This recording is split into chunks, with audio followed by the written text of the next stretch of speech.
Enry's last chance. I did not don my top hat today. I had also left my coat behind. Instead, I put on a boiler suit. I waited at the platform for Enry to arrive. I wanted to observe Enry and his crew at work and see if I could work out for myself why he was having trouble steaming. I had heard a rumor about Enry's crew going against orders and fitting in with a Jimmy, but I asked no questions. Enry managed to start, but Sid was not satisfied. I can throw as much coal as we can carry into Enry's furnace, he said to me, but his fire will not give enough heat. Enry tried very hard, but it was no good.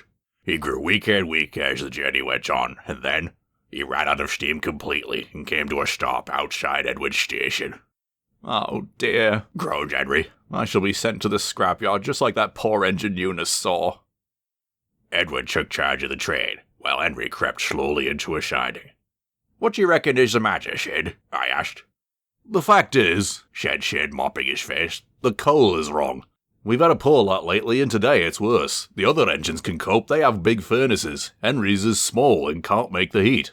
With Welsh coal, he'd be a different engine. It'll be expensive, I said. All the choice coal is being exported. But Enry must have a fair chance. I shall order a supply of best quality coal. But in the meantime, Enry shall be taken out of service. Enry limped back to the engine shed and stayed there for several days. He regretted more than ever agreeing to join Gordon's strike. Then at last a trainload of Welsh coal was delivered. Edward brought one of the wagons into the shed and parked it next to Enry. Charlie and Sid were excited. Now we'll show them, Enry, old fellow. They oiled his stiff joints and polished his paintwork until it shone like gold. Enry's fire had already been lit, so Sid started building it up.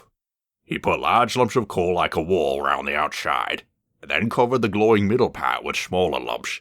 You're spoiling my fire, complained Enry. Just wait and see, Sid grinned. We'll have a roaring fire just when we want it. He was quite right. When Enry reached the platform, the water was boiling nicely and he had to let off steam. I was waiting on the platform. How are you, Enry? I feel great. I feel strong, whistled Enry. Have you a good fire? I asked Sid. Never better, sir, replied Sid happily. Lizzie blew a whistle. No record breaking, I warned, as Charlie shouted Enry's whistle in turn. Don't push him too hard. Enry won't need pushing, said Charlie, opening the regulator. I'll have to hold him back. Enry liked the Welsh coal even more than the Jimmy. He never felt so well in his life. He wanted to go fast, but Charlie wouldn't let him. All the same, they arrived early at Thomas's junction. Thomas was surprised when he puffed in at last. Where have you been, lazybones? asked Enry. I can't wait for dawdling tank engines like you. Goodbye. And he darted off, leaving Thomas, Annie, and Clarabelle to watch dumbfounded as he disappeared.